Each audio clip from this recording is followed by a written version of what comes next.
Welcome back to Weight and Metabolism. In this episode, I'm going to be talking about what evidence-based weight management program actually looks like and how do we put it all together. Everything that we have discussed so far, let's recap. And if this episode was written for someone who just stumbled upon this podcast, this might be the only episode you need to hear. For the long-time listener who wants everything pulled into one place, this is for you as well.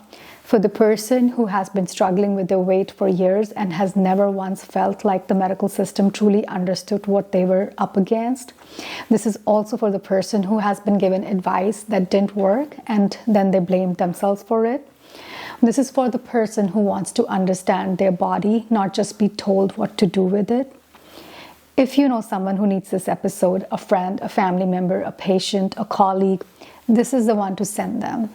Because today I'm going to tell you as clearly and completely as I know how, what evidence-based weight management actually looked like. Not the version that this is a 30-day program, not the version implied that eat less, move more, and left it right there. Not the version that lives in before and after photos and 5-ingredient meal plans. This is the real version, the one that starts with biology and ends with dignity, the one that holds the complexity without collapsing it into a soundbite. I've been building this episode across multiple different episodes covering the science of obesity, the pathophysiology, the insulin resistance, the fatty liver, the metabolic diseases, the polycystic ovaries, the metabolic changes in menopause, the GLP medications, the metabolic syndrome, the metabolic adaptation, the emotional journey of treatment, and the deep persistent stigma that makes all of it harder. Today, I'm pulling all of that together into a framework. A coherent, compassionate, whole person picture of what actually works. This, in many ways, is the episode that represents why I do what I do. So, the real version, let's get into it. Number 1, dismantling what doesn't work and why it doesn't. Before I can tell you what works, I have to spend a few minutes on what doesn't. Not to be negative, but because so many of the people listening to the podcast have tried things that didn't work and concluded that something was wrong with them. And I need to correct that before we go any further. The dominant cultural narrative around weight has been for decades a simple equation. Energy in, energy out. Calories in, calories out. Eat less, move more. If you have excess weight, you're consuming more than you're burning. And the solution is simple arithmetic. The framework was not just inadequate, it was also very harmful. The equation treats the human body as a passive container, a bucket that fills and empties based solely on what you put in, what you pour out. It ignores the fact that body is a dynamic, adaptive, hormonally orchestrated system that actively regulates its own weight. There's a fat mass, a set point. The appetite is not a matter of willpower. It's not cravings. It's driven by leptin, ghrelin, GLP-1, PYY, insulin, cortisol, and a cascade of signals that operate largely below the level of conscious choice. When you restrict calories significantly, the body responds by lowering its metabolic rate, conserving energy, increasing hunger hormones, and decreasing satiety hormones. The biology will fight back. And again, not a character flaw, a survival physiology like we have discussed before.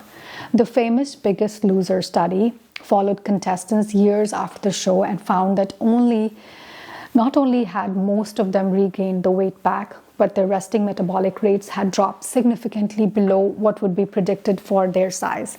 The suppression persisted for years. The body remembered, and it adapted against them.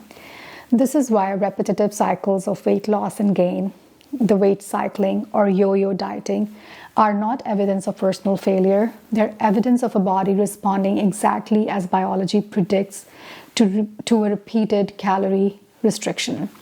Knowing this is not depressing, it is liberating. Because when you understand that the problem was never you, when you understand that you were fighting a biological system designed to resist exactly what you were trying to do, you can stop directing your energy at the self-blame and guilt and start directing it to solutions that are actually matched to the problem. No patient has ever failed at weight management. Weight management approaches have failed patients. There's a difference, and it matters. Now, I have emphasized what obesity actually is. We've talked about that it is a chronic, complex, relapsing disease. It is recognized as such by American Medical Association, the World Health Organization, and every major obesity medicine organization.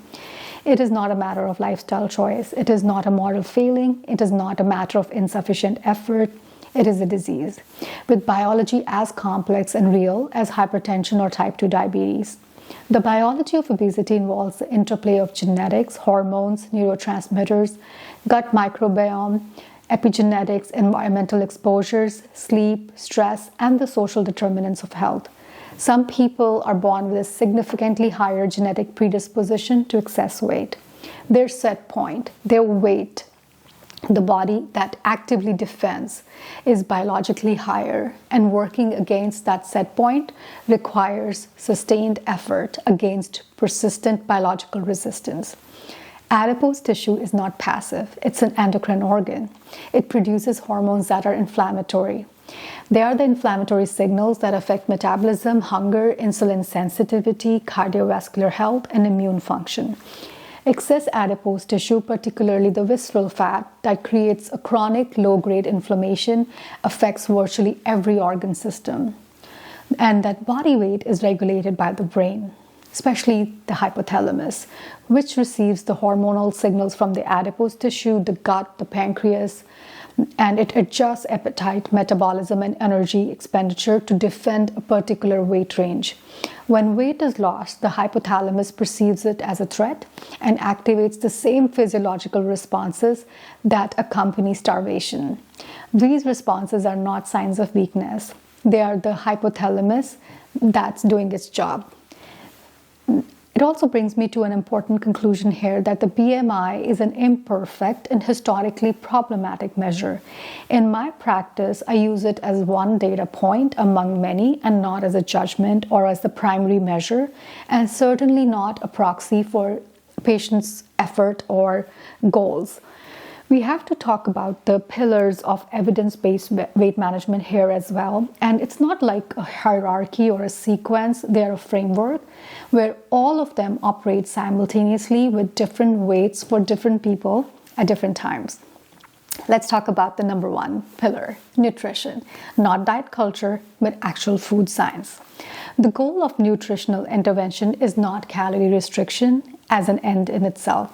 The goal is to support metabolic health, reduce inflammation, support muscle mass, improve insulin sensitivity, and provide sustainable satiety, all while being something a person can actually maintain for life. Protein is the nutritional cornerstone. Adequate protein intake supports muscle preservation during weight loss, increases satiety, has a higher thermic effect than carbohydrates or fat, and does not drive significant insulin release. Prioritizing protein at every meal is the single most evidence-supported nutritional intervention most people can make, but not the processed sources of protein, the real protein. Next, fiber. Fiber slows gastric emptying. It blunts the glycemic response to carbohydrates. It feeds the gut microbiome and supports sustained fullness. Minimizing ultra-processed foods is supported by compelling evidence. Ultra-processed foods are engineered to override satiety signals. A landmark NIH randomized control trial demonstrated that participants eating an ultra-processed diet consumed significantly more calories than those eating a whole food diet, even when both diets were ad lib, which means eat as much as you can. The best dietary pattern is the one that incorporates these evidence-based principles and something that the individual can sustain, because consistency across the years matters infinitely more than the perfection or a temporary diet plan. Next, movement. Building metabolic capacity and not thinking of it as burning calories. Movement is a metabolic medicine. It works primarily not by burning calories in the moment, but by fundamentally changing the way the body processes energy. Skeletal muscle is the primary site of glucose disposal after eating. Resistance training builds and preserves muscle mass. The single most powerful lifestyle intervention for insulin resistance, and more important, not less, as we age, is resistance training. Let me talk about NEAT, the non-exercise activity thermogenesis, the movement that's embedded in daily life. It contributes significantly to total energy expenditure and is highly sustainable. Walking after meals has measurable effects on post-meal glucose. Every step is a metabolic medicine. Goal of exercise is not punishing or a strenuous workout. It is building a body with greater metabolic capacity and resilience. This framing changes how movement feels and whether people are able to sustain it or not. Also good for our mobility and balance. Next, sleep. Sleep deprivation drives measurable changes in the hormones that regulate appetite. It increases ghrelin, decreases leptin, elevates cortisol, impairs insulin sensitivity, and increases the drive towards high-calorie food. A chronically sleep-deprived person is fighting their metabolic goals on 5 fronts simultaneously. Sleep apnea is significantly more common in people with excess weight and dramatically improves metabolic parameters. Perimenopause disrupts sleep architecture. A culture that treats sleep as optional is creating a metabolic crisis. Addressing sleep is not a peripheral recommendation, it is a core intervention in my clinic. Next, stress, cortisol, and the mind-body connection. Chronic stress is a metabolic condition again. Cortisol raises blood glucose, blood pressure versus insulin sensitivity, promotes visceral fat deposition, increases appetite, and drives cravings for energy-dense foods.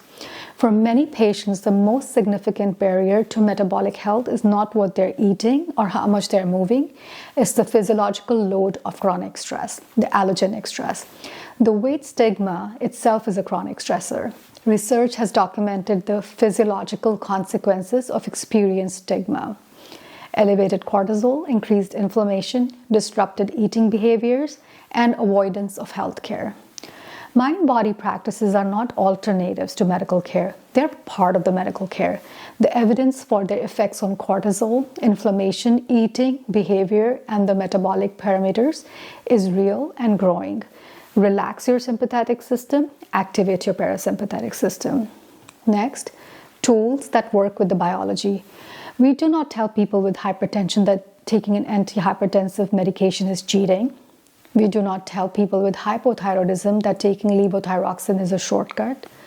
Medication treats the biological dysregulation that lifestyle intervention alone cannot fully address. For obesity, as complex and powerful and hormonally driven biological mechanisms that evidence has clearly shown, the medication can be transformative. GLP-1 receptor agonists represent the most significant advances in obesity medicine in, decades. In clinical trials, the weight loss achieved rivals what has historically required bariatric surgery. This is huge. Metformin and insulin sensitizing medications address the root of insulin resistance underlying as well so many metabolic conditions. SGLT2 inhibitors demonstrate remarkable cardiovascular and kidney protection beyond the glucose control. So the decision about which medicine to use or which medical tool is appropriate is a clinical conversation, one that should happen in a relationship built on trust with your physician. And I want you to feel empowered to know about this when you go talk to your doctor. So medical treatment of obesity is appropriate care. These are not controversial statements. These are science. So lastly, before I end this episode, is the dimensions that enormously affect our health are the social determinants of health. Where you live, what you earn, what you can afford, what your neighborhood looks like, access to parks, access to healthcare system, what your work schedule demands, what stress do you carry because of systemic inequity. All of these shape metabolic health in ways that are as powerful as any individual behavior. An evidence-based approach to weight management that ignores the social determinants of health is not truly evidence-based. It is applying a selective reading of the evidence that pretends the context of a person's life is irrelevant. Lastly, the relationship with food and body image. For many people, the relationship with food itself is complicated. I know mine was. There may be patterns of restriction and overeating that developed as response to a chronically difficult relationship with hunger and fullness. There may be emotional eating, stress eating, developed as a coping mechanism for stress or pain. Binge eating disorder is the most common eating disorder in adults as well, more common than anorexia and bulimia combined. And it is significantly more prevalent in people seeking weight management treatment. Any comprehensive management approach must screen for these and address disordered eating. One other context I want to talk about is perimenopause, menopause, polycystic ovaries, low testosterone, hypothyroidism, other endocrine disorders like adrenal disorders, congenital adrenal hyperplasia, Cushing syndrome, and all of them have to be kept in mind when treating. Lastly, the psychological and coaching dimension. Evidence-based weight management is not just about knowing what to do. It's not about giving you the best diet plan or the medication. It's also about understanding what gets in the way of doing it, and addressing it is about identifying the values and goals that make sustainable change meaningful to you. It is about working through identity shifts, fear, grief, and complicated emotions that accompany significant physical change. We all deserve to be understood as a whole person, with histories, with fears, with trauma, with competing demands on our attention, with complex relationships with the bodies. That did not start yesterday and will not be resolved by a prescription. We have to address whole person. And when stigma, the negative attitudes, the stereotypes, and discrimination directed at people because of their weight is pervasive, it's also seen in healthcare system, exists in media, in workplaces, in schools, in families. There is real harm to that. Studies have documented that many physicians hold implicit biases towards patients with obesity, attributing health complaints to weight, spending less time in clinical encounters, providing less thorough evaluations, and offering less empathy. The consequences are severe and measurable. People who experience stigma and their interactions with healthcare providers are more likely to delay or avoid necessary medical care. They're also more likely to experience worse health outcomes. The weight stigma makes managing this whole problem worse. It is a self-fulfilling pathology. I'm acutely aware as a physician of South Asian heritage working in an American healthcare system how differently these systems and their failures land on different bodies. Patients of color with obesity face compounded discrimination, weight stigma layered on top of already documented racial biases in healthcare. These are healthcare disparities, and they are incompatible with ethical care. My practice philosophy begins with the premise that radical only because it is so rarely practiced, that every person who walks through my door is worthy of care that respects their dignity, honors their intelligence, and takes their full experience seriously. Emphasizing again a lab evaluation that goes beyond the basics, the fasting insulin alongside fasting glucose, a full lipid panel, the complete workup that I've talked about in a previous episode, and seeing the person as a whole in complete, neutral, clinical environment that is based on respect, that has language that does not stigmatize, which is based where patients genuinely feel heard and safe before we start any of the recommendations. Goals that are meaningful to you, and we are not just addressing a number on the scale. The goal always is better health, reducing your metabolic risk, your cardiovascular risks, improving your blood sugars, triglycerides, bad cholesterol, blood pressure, building muscle, and sleeping well, managing your stress, and also doing the best you can.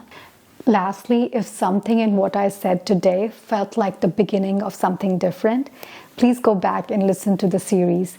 Each episode goes deeper on one piece of the picture that I discussed in the episode today.